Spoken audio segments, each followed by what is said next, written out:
Muito boa noite. Que coisa boa estar aqui com vocês. Gostaria de saber se estão me vendo, me ouvindo. Estou vendo aqui muitas das nossas alunas, das nossas queridas sisters. Já somos aí mais de 400 alunas no Brasil todo. E antes de trazer o pensamento desse gigante chamado Marco Aurélio, eu gostaria de trazer um pouco como veio a ideia de fazer essa live, esse bate-papo. Eu estava organizando, junto com a Natália Leite, uma palestra para quase 300 gestores, empreendedores, agora no mês de dezembro. E essa palestra era sobre os aprendizados do filme O Gladiador, sobre a liderança e gestão nas crises. Enquanto a gente preparava a aula, claro, eu busquei referência sempre nos livros clássicos. E enquanto eu lia Marco Aurélio, que é o imperador em destaque deste filme O Gladiador, enquanto eu lia os seus escritos, eu disse, não tem como a gente deixar só para essas 300 pessoas, a gente precisa disseminar, sobretudo porque é uma linguagem antiga, uma linguagem difícil. E eu trouxe alguns trechos aqui para a gente poder, juntos e juntas, ir aprofundando e trazendo o seu lado mais prático. Então, como é que Marco Aurélio, de 2000 anos atrás, nos auxilia enquanto gestores hoje? Porque definitivamente ele, além de filósofo, além de imperador, foi um grande gestor. E então isso é o que nos move de estarmos aqui com vocês compartilhando essa sabedoria que é perene. Então, é daqui que inicia essa ideia. E outro ponto, todo final de ano a Sonata sempre faz uma aula com força para a gente fechar o ano. Por que que isso é importante? Nós precisamos celebrar e honrar a vida. E, e trazer à tona uma força, a força de Marco Aurélio, é honrar esse ano que construímos, que vivemos e que aprendemos. Então, é a nossa aula, quase que um presente de Natal para as pessoas que nos seguem, para aqueles que eventualmente venham aqui se inspirar, nem que seja com uma das frases, uma das palavras do grande Marco Aurélio. Muito bem, gente. Eu gostaria de dizer o porquê dessa aula. Então, trouxe um pouquinho da ideia que nos move a estarmos aqui. A gente precisa entender que o nosso tempo, nós somos uma sociedade bastante orientada, quase que obcecada por futuro. Então, o excesso de olhar para a área da tecnologia, da inteligência artificial, que são muito importantes, faz parte da nossa era. Todavia, a gente não pode esquecer os outros temas da humanidade. Em especial, o resgate dos valores que nos trouxeram até aqui. E para isso, a gente precisa beber das fontes clássicas e dos gigantes que nos trouxeram até aqui. Porque a liderança, ela não é só um cargo a ser ocupada. Ela não é apenas competência técnica e não é só competência de digital ou de tecnologia. A liderança é, sobretudo, em primeiro lugar, liderança sobre si mesmos. É sobre como a gente constrói a nossa existência. É sobre a marca, o legado, a pegada que a gente deixa nessa vida e para as próximas gerações. Liderança é ser construtor do próprio destino. Liderança é uma pessoa que não reclama da circunstância. E ela parte da coragem interna, da vontade de evoluir como ser humano para gerar impacto e melhoria nos outros. E esse conceito é um conceito humano e profundo de liderança que a gente pode aprender com os grandes do passado. E como educadora, administradora, estudiosa, pesquisadora da área de gestão, a gente percebe cada vez mais a necessidade de aprofundarmos a área de gestão no quesito de humanidade, especialmente de quem é a figura humana do líder. E Marco Aurélio nos ensina muito sobre isso, ou seja, o quanto essa figura humana, quanto ela se fortalece em si mesma, quanto depois isso impacta em gestão e, por consequência, nos resultados. Hoje eu vou compartilhar com vocês oito ensinamentos de Marco Aurélio para a gestão. Poderiam ser infinitos, mas eu resolvi sintetizar e trouxe as frases que eu considerei as mais leves, mais palatáveis, mais fáceis da gente estar trabalhando juntos e trazendo seus conceitos para a área prática, o dia a dia de gestão. Se você conhece alguém que esse papo, essa live pode fazer sentido, encaminha para ela, essa live vai ficar gravada aqui no nosso canal do YouTube da Sonata. E se você conhece alguém ou que se interessa pelo tema de gestão, ou que é um gestor, empreendedor, executivo, executiva, ou se você conhece aquela pessoa que é excessivamente controladora, que tem receio do futuro das coisas que vão acontecer, ou aquela pessoa que tem desafio de lidar com crise. Lembrem que essa pessoa que eu estou falando, às vezes, podem ser nós mesmas, né? Nós mesmas. Ou uma pessoa que esteja passando nesse momento por uma crise. Ou se você conhece uma pessoa que vive ansiosa, que vive reclamando, ou que simplesmente precisa de inspiração. Essa live pode ser um acalento, um bom abraço. Porque o nosso objetivo aqui, enquanto educadoras, é estar compartilhando esse conhecimento milenar que pertence à humanidade.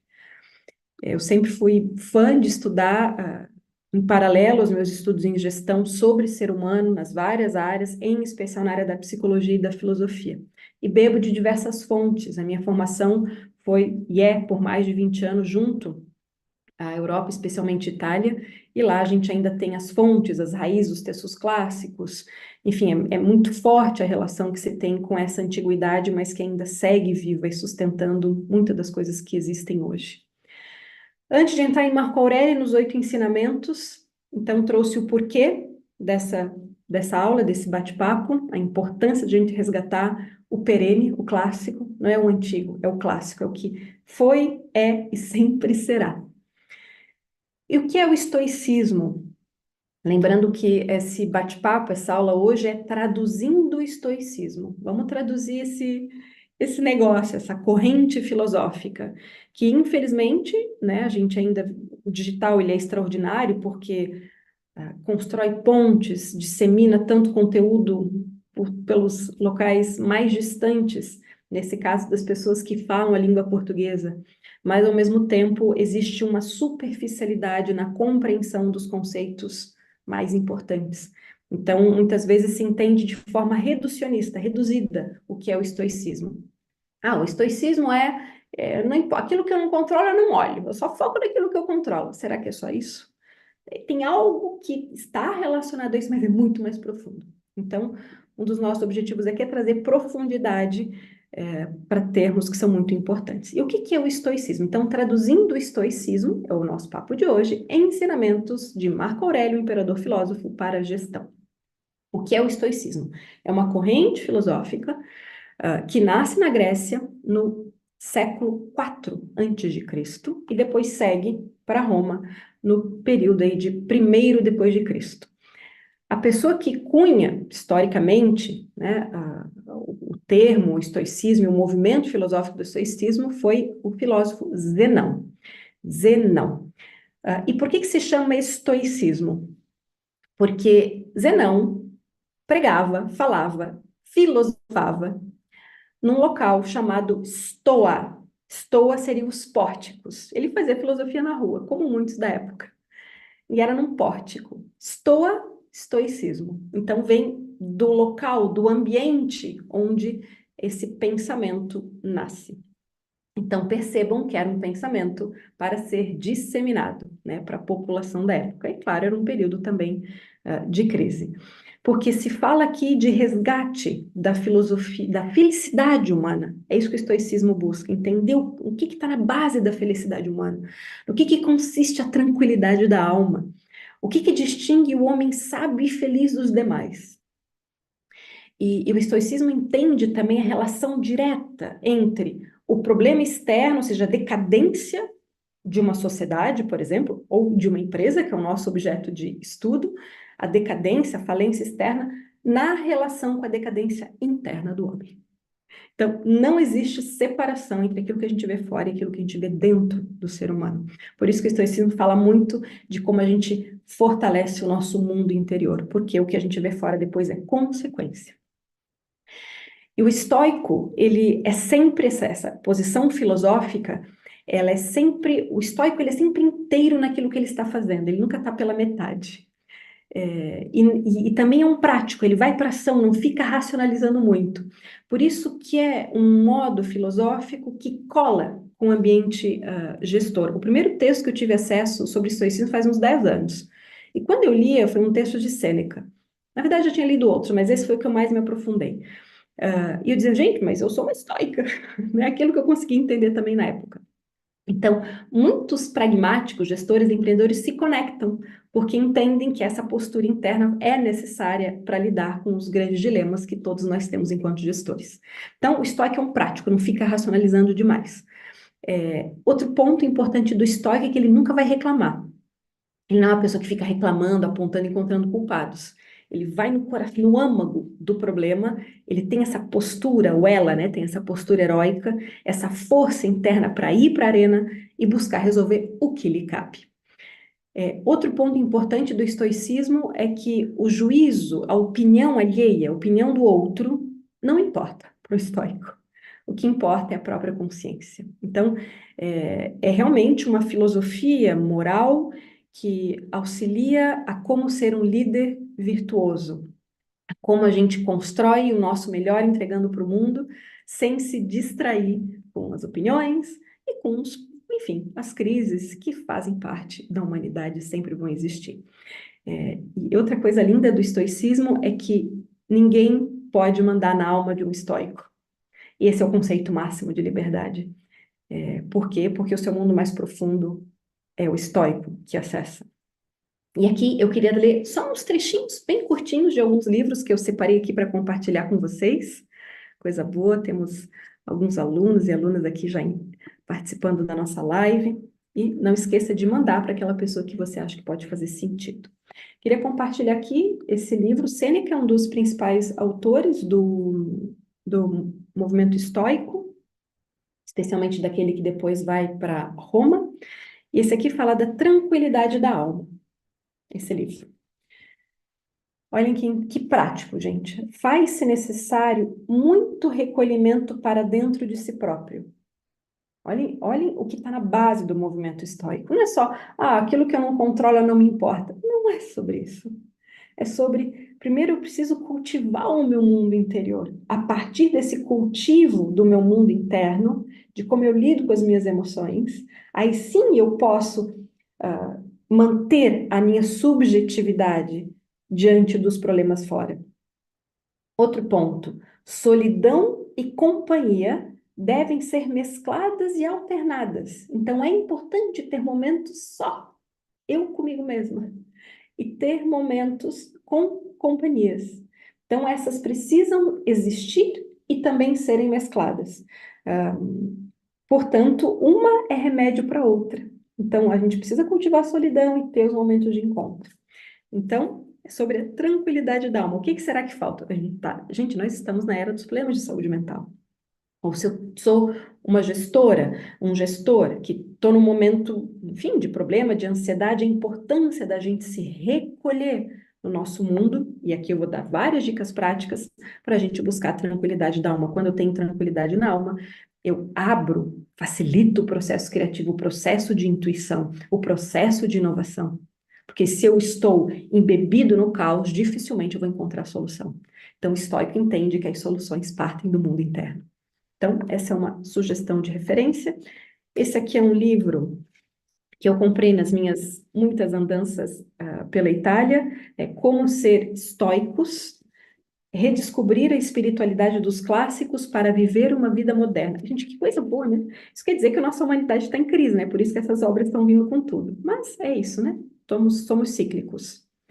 E aqui diz uma frase bem simples, bem direta. É melhor afrontar com coragem a realidade da vida olhando-a direta na cara.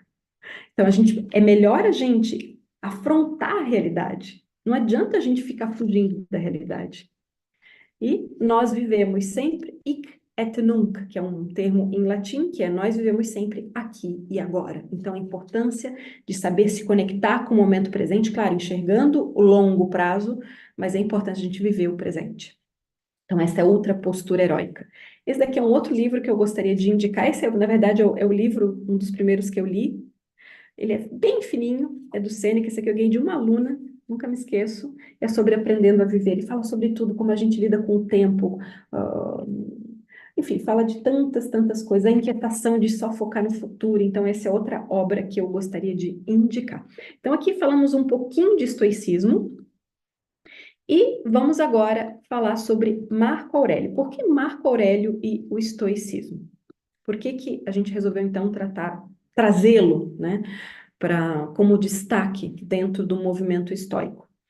Porque, na nossa visão, ele é a demonstração máxima da união entre gestão e pensamento filosófico, ao menos no mundo clássico. Hoje a gente tem outros exemplos, inclusive já é tema para próximas lives aqui. Temos sim gestores do mundo atual que conectam esses dois universos. Ah, Só que Marco Aurélio é um exemplo muito particular porque ele gerenciou um império, né, gente? Então, nós estamos falando de uma extensão territorial gigantesca. Então, é por esse motivo que a gente traz ele, né? Por essa junção entre gestão e pensamento filosófico. E nada impedia a vontade e a coragem de Marco Aurélio. Nada. Por quê? Porque, de novo, ele fortalecia sempre o seu mundo interior. A gente vai ver como. Eu vou para a prática, tá, gente? Daqui a pouquinho. Já vou para a prática. Estou só na introdução. Nenhum desafio era obstáculo para que Marco Aurélio seguisse construindo o ideal de Roma, porque Roma era um ideal de civilização. É óbvio que tinha suas sombras, como tudo que o ser humano constrói tem luz e sombra, né? Mas tinha luz e tinha um ideal. Então, nada impedia Marco Aurélio da construção desse ideal civilizatório. E os desafios de Marco Aurélio eram muitos, muitos. Então, primeiro, administrar a maior extensão de um império. Então, como gestor, imagine você ter sedes em diversos países, né? Com diversas culturas. Além disso, durante a gestão dele, ocorreu a primeira pandemia que se tem registro, com milhões de mortes, que foi a peste antonina. Além disso, na gestão dele tiveram vários ataques bárbaros, golpes de Estado, etc, etc, etc. Então, como que um líder ele literalmente conduziu, auxiliou a conduzir Roma para o seu auge também por causa desse movimento filosófico que ele cultivava no seu dia a dia. Não é só que ele lia, ele cultivava. Não adianta só ler, tá, minha gente? Não adianta só olhar, sou filósofo e leio. Não, filosofia tem que ser na prática. Então, a gente enxerga em Marco Aurélio o que está na base, na sustentação da potência dele enquanto ser humano, dele enquanto gestor, e como ele lidava com as adversidades. Então, é um grande case, um grande business case de, né, realmente de gestão. Claro, ali estamos falando da área pública, mas não deixa de ser gestão. E outro ponto aqui ainda de reflexão, o que o mundo de gestão hoje precisa é de mais humanidade, filosofia, autoconhecimento, conhecimento clássico. Então, é por isso que a gente está aqui compartilhando este conteúdo. E aqui eu gostaria de compartilhar mais duas obras com as quais eu me inspiro, que é mais uma obra que eu busquei lá nas minhas andanças pela Itália. É de um dos principais pesquisadores sobre a Roma Antiga, que é um pesquisador francês, Pierre Grimal, que fala sobre o imperador que descobriu a sabedoria. O que eu gosto dessa obra é que ele mostra também o quanto Marco Aurélio, mesmo sendo um grande gestor, um grande guerreiro, um grande político, provavelmente, aqui ele diz, né? Provavelmente foi o maior e mais sábio dos imperadores romanos, mas ele se revela tão humano quanto eu e você. Então, essa é a coisa bela, porque a gente enxerga não ele num pedestal, mas humano, como você que está aqui comigo nesse bate-papo. E aonde que a gente tem os principais registros de Marco Aurélio? É nessa obra que eu comprei junto à Escola Nova Acrópole, da qual eu sou também aluna e membro, que é Marco Aurélio, Meditações, ou isso aqui já na tradução, Pensamentos para mim mesmo. Esse aqui era o diário de Marco Aurélio, ou seja, ele tinha um caderno onde ele escrevia as suas reflexões, os seus pensamentos filosóficos, as suas dores. E é sobre isso que a gente vai estar juntos hoje estudando. Então, se você é um aluno ou uma aluna aplicada, papel e caneta, mas eu também, assim, tô fazendo, eu organizei uma aula bem didática, tá, gente? Porque agora os 8 ensinamentos que eu condensei em 8 pontos, como forma de dar uma estrutura, eles vêm das muitas citações desta obra. E eu, claro, vou aqui com vocês, e lendo e traduzindo, e a aplicação prática, dando exemplos com aplicação prática na nossa vida enquanto gestores, ok? O que eu vou fazer agora? Eu vou compartilhar a tela, porque para a gente ler juntos essas frases, e eu vou traduzindo e trazendo exemplos práticos, ok? Então, vamos lá, deixa eu pegar aqui a minha tela e a gente vai compartilhar. Gabi, tem aqui um problema de compartilhamento de tela. O anfitrião desativou o compartilhamento de tela do participante. Vamos ver aqui. Enquanto a gente habilita, eu quero ir olhando como é que estamos com o chat. Uhum. Ok, tá tudo bem. Pessoal engajado. Muito bem, liberado. Vamos lá, gente.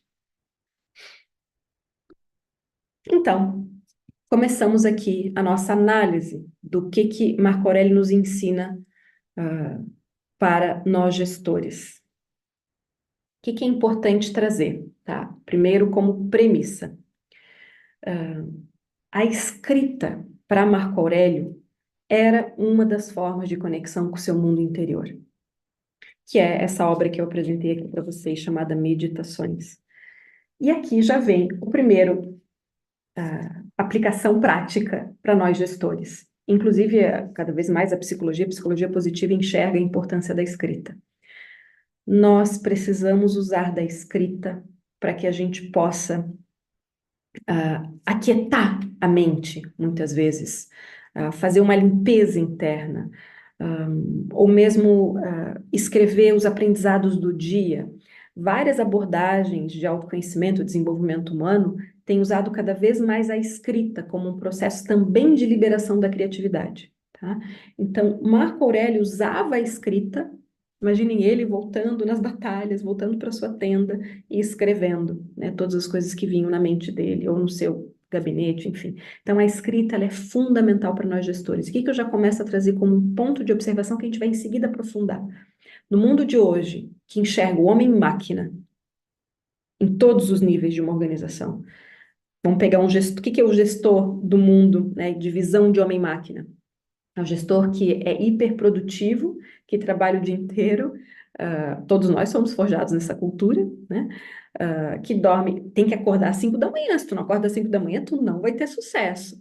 Opa, muito cuidado com essa teoria aí, com essa moda, que não pegue. Porque, né, a gente sabe aqui em estudos do sono a importância da gente dormir, para a gente, né, sonhar também, enfim, fechei esse parênteses. O que eu estou trazendo aqui? Que nós precisamos resgatar o espaço para cultivar o nosso mundo interior, o silêncio, os pensamentos e as reflexões do dia. Pode ser na escrita, pode ser quando eu volto para casa cozinhando, apreciando uma boa música.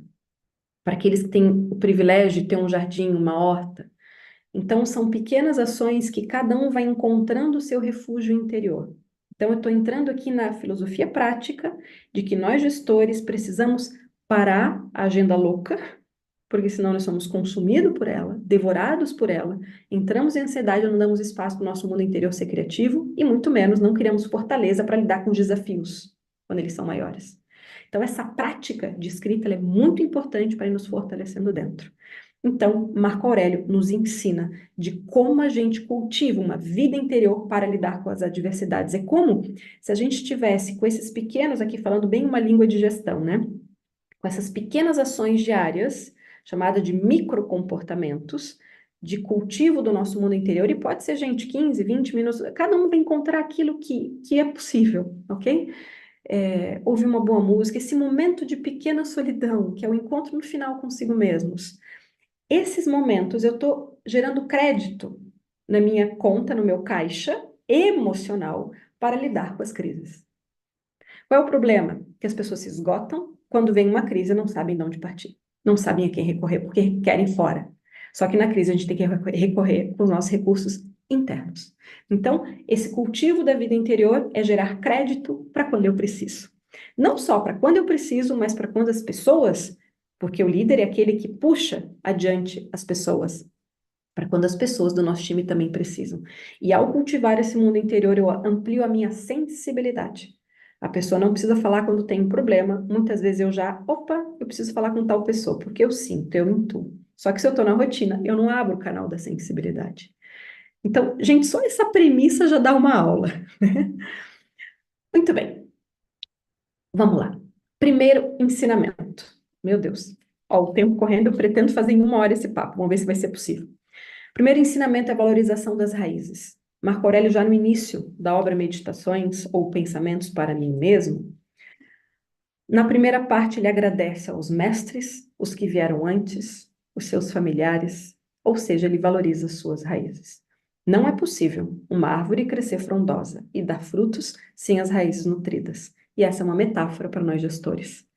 Vou dar exemplos aqui que a gente extrai dessa obra. São exemplos, eu fiz recortes, tá, gente? Claro, porque é uma síntese.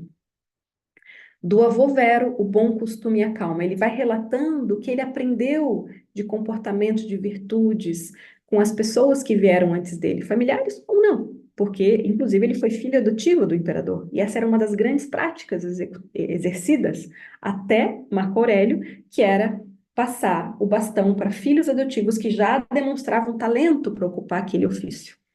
Da mãe, ele então reconhece a piedade que ele acaba, né, também levando adiante, a abstenção de praticar o mal, a simplicidade quanto ao modo de vida. E o que que a gente tira aqui como exercício prático para nós gestores? Nós precisamos valorizar as nossas raízes. Não existe antepassado, pai, mãe, vovó, não existe ser humano perfeito. Todos nós temos nossos processos de desenvolvimento e evolução. Ao mesmo tempo, a gente tem que sair do estado de crítica, de ficar criticando pai, mãe, vó e vó, e sim reconhecer as coisas de bom que a gente recebeu. Tanto que Marco Aurélio não fala, né? Não critica o pai biológico. Muito pelo contrário, né? Ele reconhece as coisas boas que ele também recebeu dele. E depois ele fala do pai imperador. Gente, só isso daqui é um tratado de gestão. E eu fiz a síntese, a síntese. Olhem o que ele aprende de princípios sobre gestão com o pai imperador. O pai dele era o Antônio, pai adotivo. O amor do trabalho e a continuidade. Atribuir a cada um segundo o mérito. Isso aqui para gestão, gente, uma pessoa fez algo, a gente precisa atribuir reconhecimento, a gente precisa dar mérito para essa pessoa, reconhecer. A habilidade de perceber quando a necessidade de ser rígido ou de estar mais tranquilo, mais relax. Então, de novo, ele fala dessa moderação. Tem hora que a gente tem que ser mais duro, tem horas que a gente precisa ser mais leve. A conservação dos amigos e deles nunca se cansar, ou seja, não abandonar os amigos. Nem a eles a ter-se loucamente, também não precisa ficar grudado o dia inteiro. Então, ele fala da importância dos amigos e que a gente também precisa de uma harmonia nessa relação. Velar sempre pelas necessidades de comando. Então, cuidado, né? A gente tem que estar no comando e precisamos cuidar, velar sobre isso. E administrar economicamente os recursos, cuidado com as empresas, né, que estão sempre, sempre, sempre, sempre em processo de dívida. A gente precisa administrar economicamente, sem grandes excessos. Ou seja, entra a moderação, temperança, moderação, ser moderado em tudo e de maneira nenhuma grosseiro. Sensatez e medida na realização de festas, até isso ele orienta. Então, o que a gente enxerga aqui, gente? Comportamentos, atitudes internas e também de estilo de vida que são importantes para forjar um líder. De novo, o líder não é só competência, o líder é como ele vive. E isso gera impacto depois nos resultados da sua gestão. E aqui eu queria só lembrar, tem vários cases, tá, gente? O grande problema de empresas, por exemplo, familiares, é quando entra, né, uma nova geração e que exclui por completo aquilo que foi feito antes, ou impede pai de vir, ou que nega tudo aquilo que foi construído, quer refazer tudo. Isso é um grande problema. Porque, de novo, se a gente está numa sucessão, a gente precisa recolher aquilo que de bom tem, de valores, de princípios, e, claro, colocar a própria digital. Ninguém está falando em copia e cola. Coloca a tua digital, coloca teu estilo, mas resguarda aquilo que foi construído. Isso é respeitar as raízes. E aqui me vem em mente também um instituto muito reconhecido aqui no sul do Brasil, que é o Instituto Caldeira, de inovação, tem áreas de tecnologia de várias empresas, enfim, é um sucesso.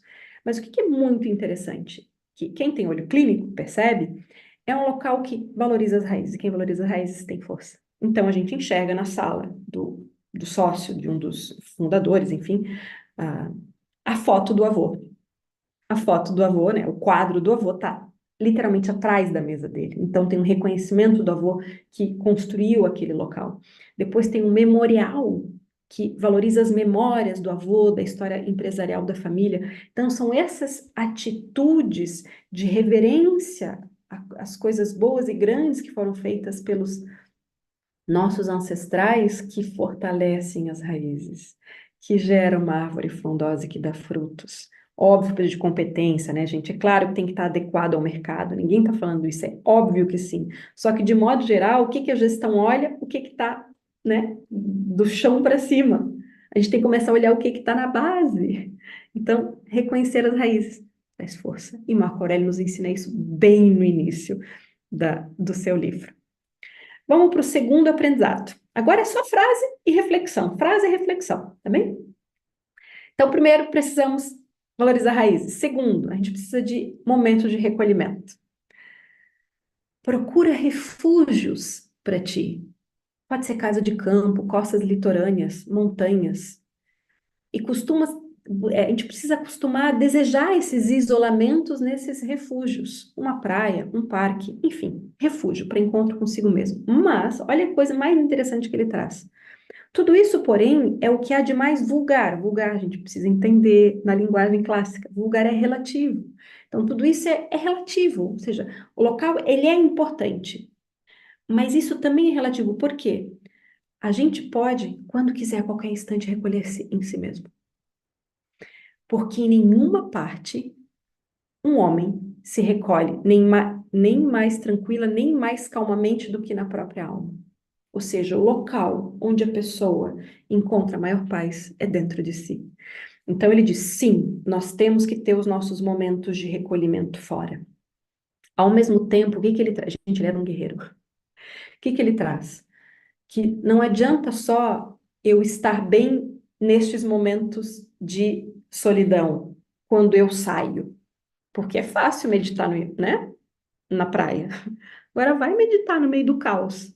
Então é sobre isso que ele está trazendo. Então a gente precisa ir se forjando internamente, tendo um estilo de vida que a gente vá conseguindo encontrar esse momento de paz mesmo no caos. Onde ele conseguisse encontrar essa retidão interna, mesmo enxergando atrocidades, que era o que ele também via. Então, o estilo de vida que reforça a gente exercer e não perder a nossa integridade. Estou numa reunião difícil, tem uma pessoa lá estúpida. Eu não vou responder na mesma moeda. Um estoico, um gestor estoico, não perde a sua integridade. Por quê? Se recolhe e sabe fazer esse exercício de auto-recolhimento. Só que é claro que a gente precisa de treino, de prática. Então, a importância da gente ir cultivando um estilo de vida para essa solidão. Lembram, gente, a solidão junto com a companhia. A gente leu ali de Sêneca. Então, se eu cultivo a solidão, depois na companhia, eu também sei em um momento difícil como voltar para dentro. Ok? Então, é sobre isso. Nós precisamos de pausas, a alma precisa de pausas. E uma das grandes propostas da Sonata enquanto escola de lideranças, nós somos a primeira escola do Brasil de gestão que, por meio da arte, da cultura clássica, forja líderes para a sua humanidade, porque é, no final das contas, o que a gente precisa, né? E os nossos programas de MBA, as nossas imersões internacionais, têm esse objetivo, a pessoa cultivar o encontro consigo mesma, porque a nossa correria, esse mundo digital, esse celular que não para de chamar, o WhatsApp que não para de apitar, não permite a gente se conectar com a gente. Então, o quanto nós precisamos também voluntariamente começar a nos treinar para esse encontro com o nosso mundo interior. Porque o mundo lá fora não vai deixar e vai ser cada vez pior. Então, esse treino é importante, especialmente para quando a gente precisa. Por quê, gente? Se eu estou sei lá, numa reunião difícil, uma negociação complexa, uma situação jurídica imprevista, é muito fácil se eu não tenho treino, se eu não cultivo o mundo interior, eu perder o prumo. E se eu perco o prumo, eu perco a mim mesmo, eu viro objeto da situação. Eu não sou mais sujeito, eu não sou mais líder. Então, líder é aquele que, em primeiro lugar, mantém a própria integridade. Ok? Então, agora esse é o bate-bola, tá? A gente vai olhando as frases e a gente vai entendendo esses conceitos na nossa prática. Felicidade. Bom, primeiro a gente sabe que felicidade, o ser humano nasceu para ser feliz, né? Então, esse é o ponto. A questão é como é que a gente conquista isso. E claro que felicidade e gestão têm total conexão. Por exemplo, com qualidade de vida, que por consequência vai gerar produtividade e resultado. Não tem como uma pessoa não estar bem e cumprir com as suas tarefas adequadamente, gerar excelência e qualidade. Então, a felicidade é importante para depois a gente enxergar lá, né, a última linha do resultado, o impacto disso. Olha que interessante. É fácil ver alguém infeliz quando essa pessoa fixa a sua atenção para o lado, para ver o que se passa na ala de um trem. Ou seja, para Marco Aurélio, a infelicidade impera quando uma pessoa fica olhando para o lado, fixada, fixa a atenção. E quando está muito interessada, o que se passa com outra pessoa. Aqueles que aos movimentos da própria alma não seguem com atenção, é necessidade de serem infelizes. Então, o que ele traz? Que a infelicidade está relacionada a esquecer de si mesmo, esquecer de cultivar si, as próprias potências que eu tenho de melhor para entregar para o mundo e ficar só olhando para o lado. E o que isso tem a ver com gestão? Tudo. Por quê? São N casos que eu poderia relatar aqui. Mas quando o empreendedor, quando um gestor está muito aficionado naquilo que o outro faz, o que a concorrente está fazendo, eu perco a minha identidade. Cada negócio tem uma identidade, é uma pessoa jurídica. Portanto, tem identidade, tem características, tem personalidade, tem diferenciais, tem alma. Então, a gente precisa entender esse diferencial justamente para se diferenciar. A gente não se diferencia copiando o outro. Não tem nem como. Concorrência é bom para a gente enxergar, né? Entender o que o mercado, o que está acontecendo, eventualmente se inspirar em uma ou outra ação, mas a essência da estratégia não pode ser copiando o que está fora. Tem que ser entendendo quem eu sou. Por isso que o copia e cola não funciona, por isso que o autoconhecimento é fundamental na estratégia empresarial. Autoconhecimento dos líderes e, por consequência, autoconhecimento da empresa. O que é identidade? O que pulsa nessa empresa? Qual é o seu diferencial no mundo? Senão, está fadada a infelicidade. O que é infelicidade? Não ter resultado, não entender seu lugar no mundo, e uma hora vai fechar as portas. Então, isto é sobre felicidade. Ainda neste mesmo tema. Quanto lazer ganha aquele que não olha o próximo? De novo. Quanto lazer ganha aquele que não olha o que o próximo disse, ou fez, ou pensou? Mas apenas o que ele próprio faz.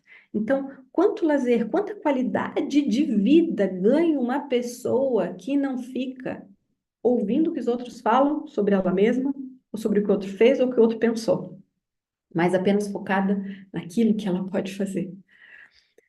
Outro ponto, que não te distraiam nem a crítica de alguns, nem a linguagem daí resultante, mas se belamente agiste, não te consideres indigno. O que isso significa?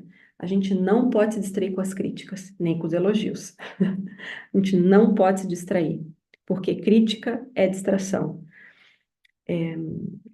Quando nós sabemos que a gente agiu de modo correto, virtuoso, fez o que precisava ser feito, aqui está a dignidade. Isso é o que mais importa. A gente com a nossa consciência, não o que os outros falam, pensam. Então, de novo, um gestor estoico, ele não liga para as críticas. Ele segue fazendo aquilo que precisa ser feito de modo, claro, virtuoso e humano. Ok, era isso que eu tinha escrito sobre o tema de felicidade. Ah, outra questão, né? Essa qualidade de vida, essa felicidade, também não quer dizer, não está em relação a mostrar aos outros o quanto eu sou bom. Então, muito cuidado em querer sempre mostrar, né, o quanto eu sou bom, o quanto eu tenho valor. Não, segue fazendo, porque isso é que importa. No nosso negócio, a gente vive, ok, fizemos uma coisa boa, celebramos e seguimos adiante. Nem vamos falar muito, vamos seguir adiante. Celebremos, né, para reconhecer, valorizar, mas seguimos adiante. Então, felicidade está atrelada a não olhar para o lado. Entende, obviamente, o contexto, mas foca no teu melhor e entregar esse melhor para o mundo. Viver bem. Essa frase eu adoro. Executar a tarefa do momento, aquilo que você tem na mão hoje, com zelo, com cuidado, com vigor, com vontade, com benevolência, com bondade, sem nenhum outro assunto secundário. Preservando sempre puro o teu nume. O que é nume? É potência divina, o teu propósito, em termos correntes, atuais. Então, o que a gente tem nas mãos hoje, a gente precisa fazer de modo cuidadoso, é quase de modo sagrado. É como a gente se conecta com o momento presente, né? Sem se preocupar com assuntos secundários. Enquanto eu estou cuidando disso no meu dia a dia, eu não posso nem ficar esperando algo, a expectativa, não posso ficar na expectativa, nem querendo evitar problemas. Claro, olhar sempre de longo prazo, estratégico, mas nessa atitude de nada esperando nem evitando. Assim a gente vai viver bem. Ou seja, para Marco Aurélio, viver bem está relacionado a fazer bem o que eu tenho na minha mão hoje. Ah, porque a minha empresa é isso, a minha empresa é aquilo. Vamos pegar, enfim, um gestor, um colaborador, mesmo um líder. Ah, porque essa empresa não tá boa, porque não sei o quê, porque fica criticando, processo de crítica. Muito cuidado, isso não vai te trazer bem-estar, não vai te trazer saúde. Nós precisamos fazer bem o que temos nas nossas mãos hoje, com cuidado, com vigor, com benevolência. Assim a gente vive bem. E quando eu tenho essa atitude interna, gente, olha o que ele diz, e ninguém existe que pode impedir isso. Quando eu me coloco nessa atitude de fazer bem o que eu tenho na minha mão hoje, e pode ser a coisa mais simples. E na simplicidade é que está a sofisticação, já dizia Leonardo da Vinci, né? Então, quando eu faço bem esse simples, pode ser na minha atividade empresarial, junto com a minha casa, o cuidado, enfim, não importa. Nessas pequenas coisas, ninguém pode te impedir de viver bem. Ou seja, viver bem, estar em cuidar das coisas pequenas. Olhem a beleza disso. Então, mais um ponto de prática. Tá num momento de desafio? Vai para o simples. Vai para o simples, para de criticar, para de querer encontrar culpados. Vai para uma atividade simples e faz bem essa atividade. Vai para o teu escritório, arruma os papéis, cuida da flor, vai almoçar com o teu time, vai cozinhar para as pessoas que tu amas. Ou seja, vai para o simples, porque esse simples nos permite viver bem e manter de novo íntegro o nosso mundo interno. Quando eu tenho íntegro o meu mundo interior, o que que acontece? Eu não me torno problema. E eu consigo abrir o meu processo criativo, as eurecas, aqui a solução, os grandes insights. Outro ponto. Para viver bem, elimina a suposição. Suposição, ninguém está me olhando, não me chamaram para aquela reunião, então vão me demitir? Não, então estão me traindo. Isso é suposição, gente. Suposição é aquelas lacunas, quando a gente não tem informação completa, a gente preenche com achismos, né? Quando a gente está na suposição, a gente já acha que as pessoas estão nos prejudicando. Então, o que que Marco Aurélio diz? Elimina qualquer suposição. E assim a gente vai estar eliminando o me prejudicaram. E quando a gente elimina o me prejudicaram, a gente elimina o prejuízo. É de fato o prejuízo, o problema, o resultado negativo do final. Então, o quanto a gente tem que zelar pelos nossos pensamentos, evitando as suposições. E o estoico é muito prático. Tá com uma suposição? Vai conversar, tira a prova real. Fulano, é o seguinte, eu soube que tem essa reunião tal, é importante eu estar participando? Não, não, isso aqui é detalhezinho. Ou seja, vamos conversar, gente. Vamos sair das suposições. As suposições geram grandes crises de relação, grandes problemas de comunicação nas empresas. O que que evita a suposição? Uma fala leve, tranquila, sem raiva, que daí a gente começa a entrar, né, no pragmatismo estoico. Então, viver bem, eu preciso cuidar daquilo que eu faço aqui e agora, do simples, e eliminar as suposições. Remédio para ansiedade. Quem não quer essa? Quem não quer um remédio para ansiedade? Vamos lá. Nada para mim é prematuro nem tardio.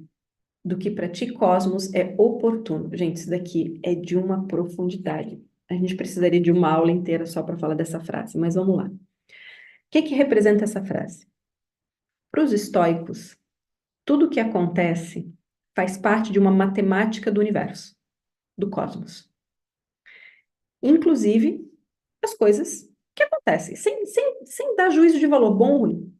Os fatos que acontecem fazem parte de uma mecânica, uma lógica do cosmos. Então, o que que ele traz aqui? É uma profunda humildade, entendendo que nós fazemos parte dessa lógica do cosmos e que o cosmos também tem caos. E saber que tudo tem o seu tempo. Nada para mim é prematuro nem tardio. Então, gente, entender que tudo vai vir no seu tempo, tudo tem o seu tempo justo.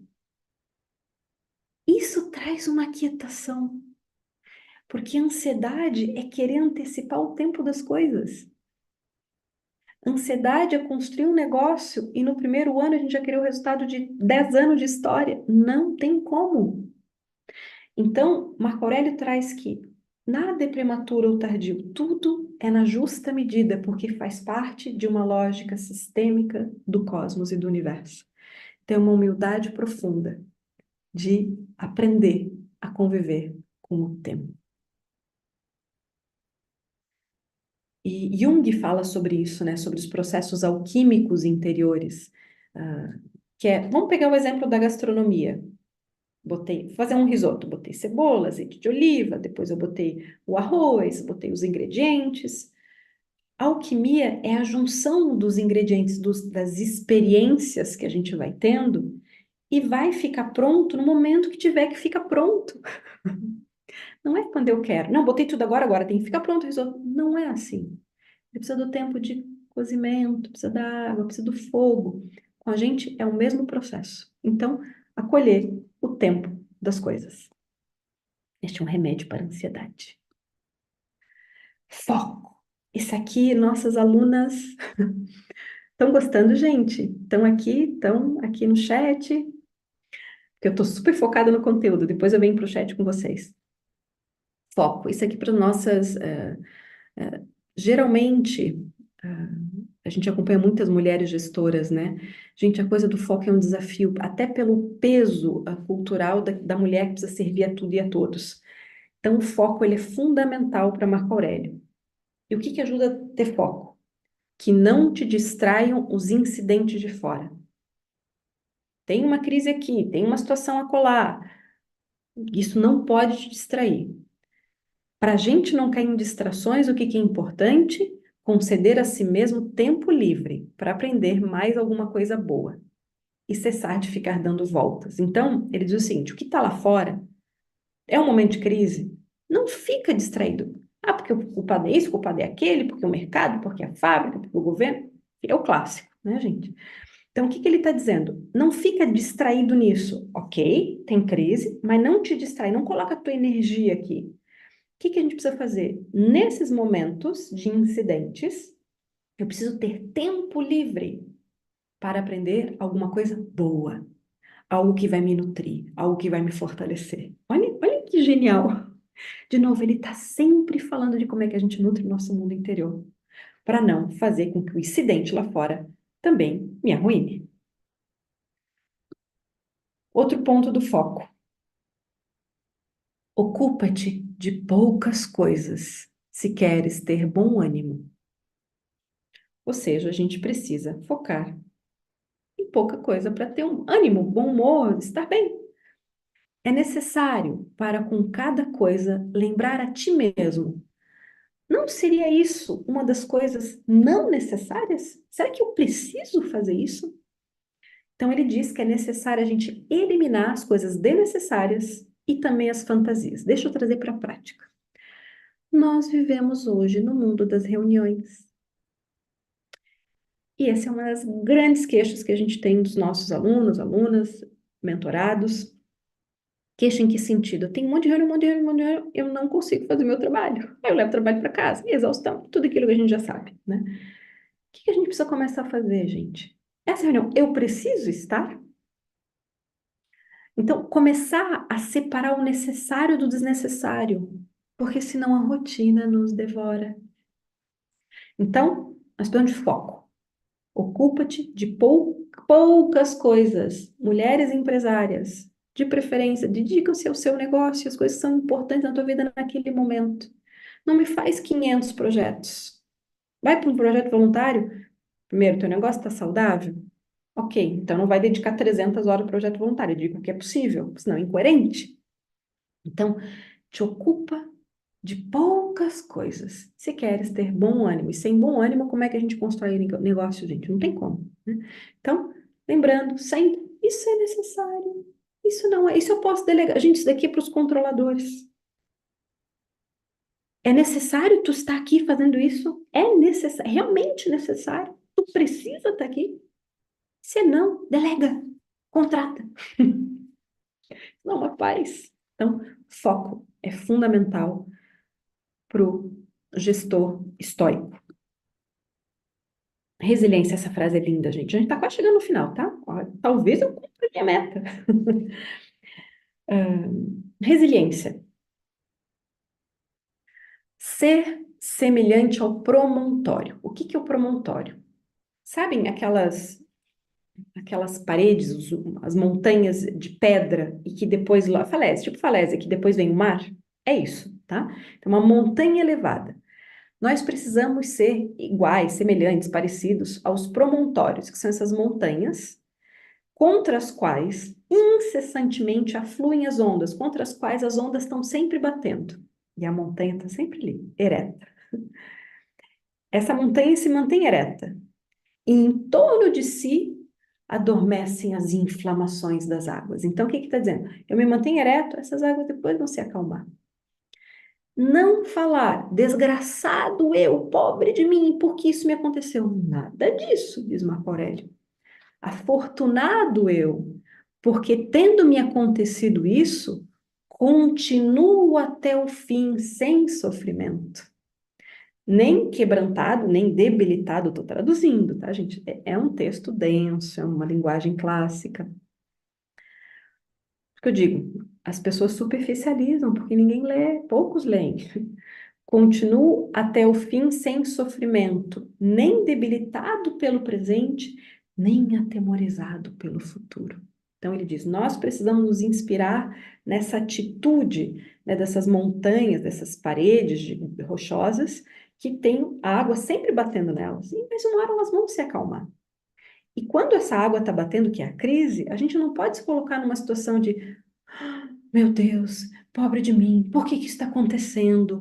Que peso, né? O Atlas, figura metafórica daquele que carrega o mundo nas costas. Não, afortunado, olha, gente, atitude interna. Não, essa crise, esse problema está acontecendo? Ok, eu estou pronto. Se eu cultivei meu mundo interior, eu estou pronto para lidar com ele. Por quê? Porque tem aprendizagem. Esse é o ponto. O estoico, ele entende que em tudo tem aprendizado. Claro que o problema é repetir os mesmos probleminhas, né, gente? Aí a gente precisa ir para terapia. Mas a gente está, né, numa evolução de aprendizados, quer dizer que a gente está na evolução humana. Então, até porque terapia todos nós precisamos, né, gente, em vários momentos da vida. Então, de novo, autoconhecimento é fundamental, porque o consciente existe. Então, afortunado eu, porque isso me aconteceu, eu vou até o final, eu não desisto. Eu não desisto. E não quer dizer que não doa. A questão é que eu não escolho sofrer. E eu não fico debilitado pelo presente, porque eu tenho fortaleza interior, e nem fico com medo do futuro. É muito bonita essa atitude, né? Então, aqui eu quero trazer um conteúdo a mais, tá? A gente tem que se abrir para os acontecimentos da vida, largando a mão do controle, porque a gente não controla, né, gente? Nada. Porque a vida é uma grande mestra, ela é pedagógica, a gente está aqui para aprender. E quando eu aceito o fato que dói, né, o que é crise, o que é problema, o que que acontece? Quando eu aceito, eu crio um distanciamento entre eu e o problema. E não é a mesma coisa de resignação. Resignação é passivo. Eu baixo os braços. Ah, então tá aqui o problema. Então tá, esse é o problema. Não. A postura estoica, eu entendo, eu acolho e eu resolvo. Eu vou adiante naquilo que eu posso fazer. E aqui entra as coisas do que temos controle e o que não temos controle, que os estoicos também falam. Nós precisamos aceitar o que a gente não pode controlar. E o que a gente pode eventualmente controlar, a gente assume a responsabilidade. E o que que a gente pode controlar? Só 3 coisas. Primeira coisa que a gente pode controlar: os nossos pensamentos. De como a gente se posiciona racionalmente perante as coisas que acontecem na vida, o nosso juízo de valor. Então, nossos pensamentos. Se tu não controla teus pensamentos, significa que precisa de mais cultivo do mundo interior. Escrita, momento de solidão, terapia, autoconhecimento. Segundo ponto que a gente pode controlar: as nossas emoções, pensamentos, por consequência, emoções, desejos, gostos. Então, isso a gente também pode ter controle. E a terceira coisa que a gente pode ter controle é a nossa ação. Pensamento, emoção, ação. Ou seja, a nossa ação, a nossa vontade. Isso a gente pode ter controle. O restante não. Então, resiliência é sobre isso. Acolher as coisas que a gente não tem controle, até porque tudo passa, já dizia Heráclito. Agora a gente vai para o último, que é o amor próprio. Não termina aqui, depois eu vou mostrar uma imagem de Marco Aurélio reproduzida por inteligência artificial como se fosse hoje, tá? Estão curiosos? Daqui a pouquinho, tá quase no final. Vamos lá. Amor próprio.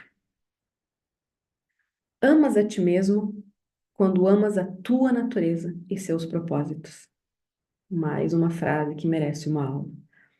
O amor por si próprio não é só o se olhar no espelho e gostar do que a gente vê. Não é só a casca. O amor por si é, sobretudo, o amor por quem nós somos, por como a vida nos projetou, pela nossa vocação, pelos nossos dons que a gente recebeu de graça, da grande inteligência do universo. E o que que é esse amor? É reconhecer, é saber o que são, que a gente vai aprendendo também na prática e com autoconhecimento, mas, sobretudo, o amor é um ato, é um verbo. Portanto, é quando eu coloco essa minha identidade à disposição do mundo. Isso é amor. Portanto, meus caros e minhas caras, líder, em primeiro lugar, é aquele que ama a sua essência, é aquele que entende a sua força, a sua potência, que é única, e que se torna uma chama de inspiração para os demais. Essa é a virada. Marco Aurélio é o meu mentor, tá, gente? E de tantos que estão aqui hoje. Ele está aqui nos iluminando, mesmo não estando mais vivo fisicamente. Mas o seu espírito, por meio das suas palavras, seguem vivos. Então, o líder é aquele que, quando encontra e exerce a sua verdade, ele desperta a chama, acende a chama dos outros, do seu tempo e do futuro. Para mim, não existe conceito mais nobre e mais elevado de liderança do que esse. Então, o líder é aquele que ama a si e que, por consequência, acende a chama dos próximos. Tudo está baixando da nuvem agora, tá, gente? Eu não tinha escrito antes. Mas é isso, quando a gente fala de coisas altas, a vida nos toma. Então, o maior amor é realizar quem a gente é. E quando a gente realiza quem a gente, por consequência, ama a humanidade. E para mim, isso não tem nada. Isso é viver o Natal todos os dias, que eu já vou falar sobre isso também. Aqui. Aqui é uma escultura sobre o que seria o rosto de Marco Aurélio, e ao lado uma reprodução de inteligência artificial do que seria o seu rosto hoje. Talvez. Aqui a gente tem imagens da estátua equestre de Marco Aurélio, na Praça Campidoglio, em Roma, que foi projetada aqui por Michelangelo. Aqui à esquerda é a original, que está dentro do museu, e fora é uma cópia, uma réplica, porque está ao ar livre. E é belíssima, de muita força. Nas nossas viagens internacionais, a gente se inspira e passa por esses lugares também. E aqui tem algumas das nossas imagens, são todas as imagens dos nossos alunos, todos gestores, empreendedores do Brasil inteiro, de áreas desde setor financeiro, agronegócio, arte, cultura, construção civil. A gente tem realmente alunos de todos os setores e que vão com a gente pelo mundo para se conectar com essa força que é eterna. A gente vai ter a nossa próxima imersão na Itália, de 9 a 15 de junho. Então, se você tiver interesse, só nos contatar pelas nossas redes sociais, Sonata Brasil Oficial no Instagram. E eu queria aqui, gente, algumas palavrinhas finais. Queria muito, se você puder colocar no chat, o que que mais te marcou desse nosso bate-papo? O que que mais te inspirou sobre Marco Aurélio? O que que ele nos ensina sobre gestão? Essa aula vai ficar gravada aqui no nosso YouTube da Sonata. Encaminhe o link para as pessoas que você acredita que possa fazer sentido. Mas quero muito ver de você o que que mais te marcou nessa aula, enquanto vocês escrevem.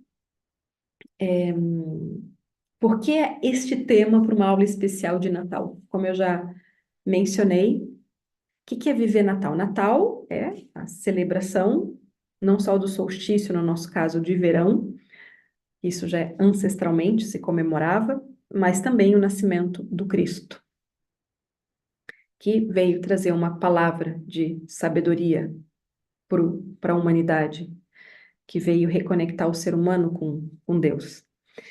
E o que que é viver Natal todos os dias? É saber cultivar o próprio mundo interior. Viver Natal na vida como seres humanos, como gestores, como líderes, é viver cultivando esse pensamento também filosófico, que no final das contas é a gente se conectando com o nosso divino interno, esse se conectar com Deus que reside em cada um de nós.